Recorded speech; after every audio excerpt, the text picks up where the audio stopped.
Path of Titans. I am forever grateful for this game. It allowed me to finally play a dinosaur survival game after many years of just watching others do so. It was finally my turn to live and survive in a world full of dinosaurs and Rhamphorhynchus. When I first got it, I played for hours on hours and was just so excited to play Path of Titans. But eventually, after the excitement of just simply playing the game wore off, and I was faced with what the game really was to me. Hello, I'm Rexy Blue. This is my first ever game review, so if I make any mistakes, please kindly let me know.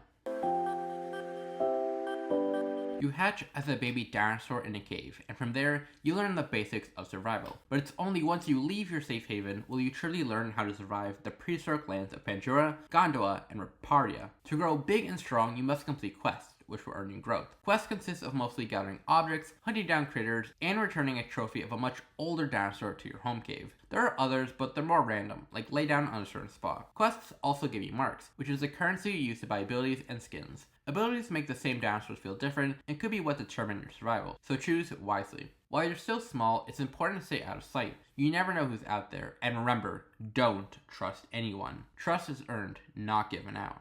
That's the basics of Path of Titans, and what do I think of it? Well, first, I want to talk about the positives. It's really fun when you just start out and you're a hatchling and just running around at the speed of sound. And the terrain of the maps look awesome, with Gondoa having an array of different biomes that on paper shouldn't work together, but just do. I'm so glad it's not just a jungle or forest. That's basically where we always see dinosaurs in media. Also, the skins in this game look amazing, with basically all of them being really creative. Like, I think every skin the Spino has is top tier. The roster and amount of dinosaurs and other prehistoric creatures, like pterosaurs and aquatic, in this game is also really refreshing and cool, giving players a huge selection of dinosaurs to choose from. And probably my favorite thing about Path of Titans is that you don't lose too much growth if your creature dies. Without that feature, I honestly probably wouldn't play this game at all, even though I like it a lot. I just simply wouldn't have the time to do so. For the negatives. Once you settle into the world around you, the game can feel like a walking simulator and get boring quickly, as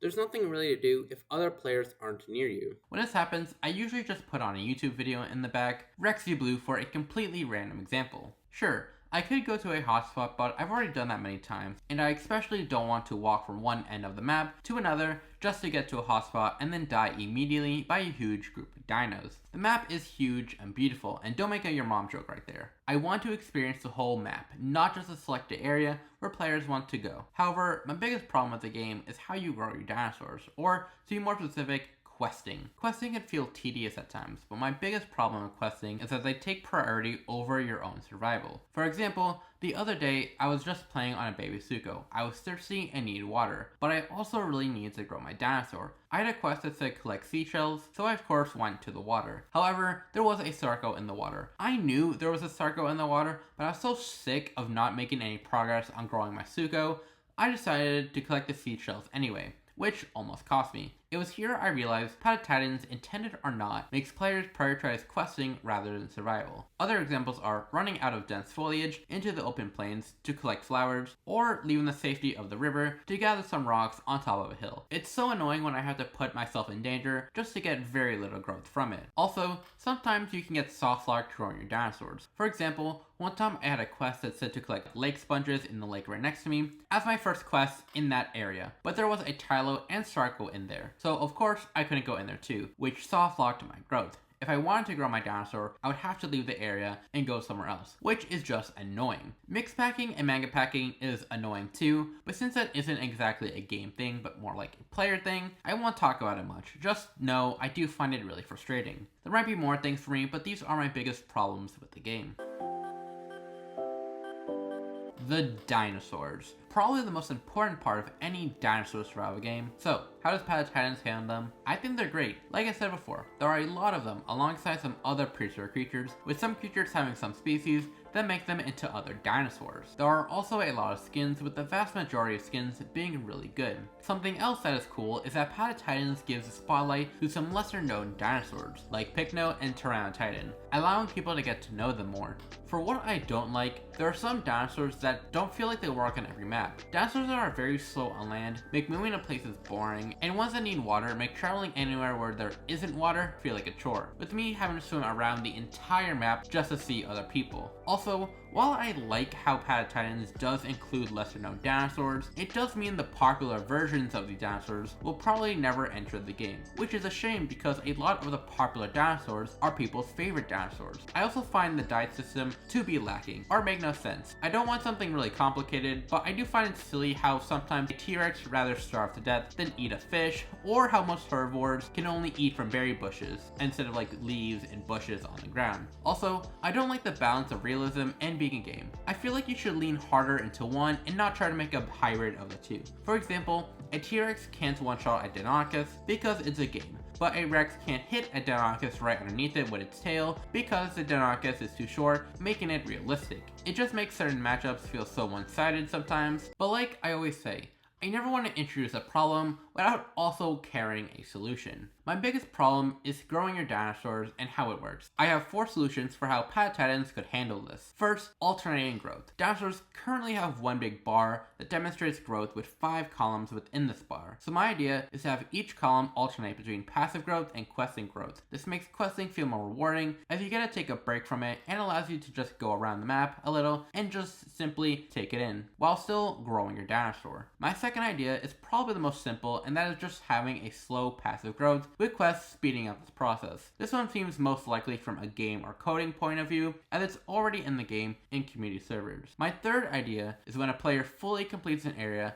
they receive a substantial amount of growth, like 15%, incentivizing players to complete an area before leaving it. My hope is this would make seeing players easier in different locations. My final idea is to just add passive growth and make questing optional. My idea is that questing now won't be necessary to grow your dinosaur, but can still unlock you unique and cool perks. For example, skins, but now also emotes for your dinosaurs, different wars, and maybe even idle animations. For example, an emote for the Rex could be making the pose the T-Rex does in Jurassic Park, and the Pycno could shake its arms and do the contour stance like it does from Prehistoric Planet. For idle animations, maybe Camptosaurus could balance on its tail like a kangaroo, and dinosaurs with long arms could scratch their back. It could even be funny to have T-Rex try to scratch its back too. I think if quests were changed to purely cosmetic things, people would still do them. I mean, I spent hours playing Ark just so my dinosaurs look cool.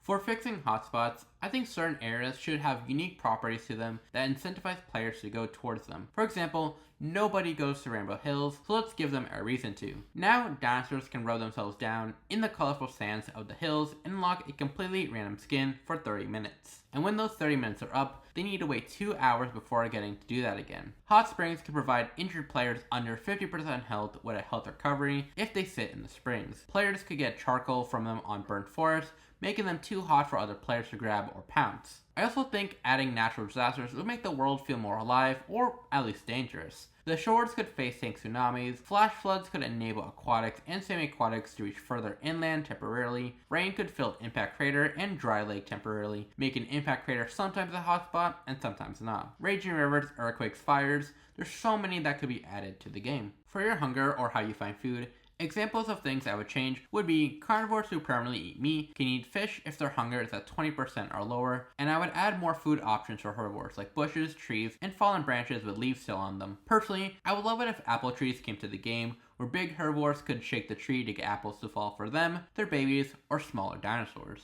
Anyway, that was my review of Path of Titans and my ideas for what I would change about the game. This is my first time doing a review, so please let me know how I did in the comments below. Anyway, I'm Rexy Blue. Thank you so much for watching. Like and subscribe. Have a great day, be kind, and bye-bye.